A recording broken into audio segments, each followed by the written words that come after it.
ni Mchondo Online TV.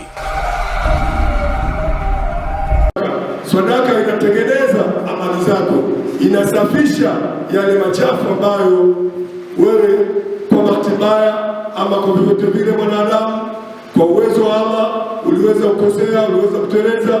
Basi baada ya kuondoka kwako wewe utakuwa huna ambacho kinachokufaa isipokuwa ni mambo mema ambayo uliliacha duniani, na moja katika hayo ni kuacha waladun salih, mtoto aliyekuwa mwema atakaye kuombea dua. Sasa hii waladun salih maana yake sio lazima iwe mtoto uliomzaa wewe kutoka tumboni mwako, sio mtoto uliomzaa wewe kutoka tumboni mwako, iwe mtoto yoyote yule mwanadamu mwenye mapenzi mema na ambaye wewe uliishi naye kwa wema, atakukumbuka kuombea dua baada ya kuondoka kwako, na atakukumbuka. Ndio maana leo tumekusanyika hapa, sisi ni ndugu, wako marafiki, wako ndugu, wako jamaa, wako watu walifanya nao kazi vizuri kwa wema, wako watu waliishi nao kwa wema, wako watu waliwasaidia, aliwalea, wako watu waliwafundisha, watu aliamiliana nao katika mambo ya khairati.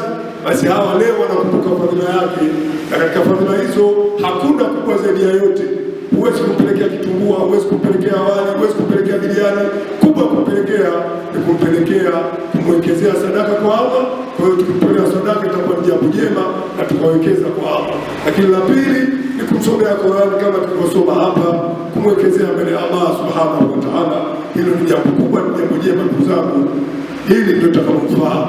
Lakini ishi tutakavyoishi katika dunia, jenga nyumba nzuri, nunua gari, kula chakula kizuri, ishi tutakavyoishi, lakini hakikisha unaacha athari katika dunia. Usiache kusubscribe Mchondo Online TV.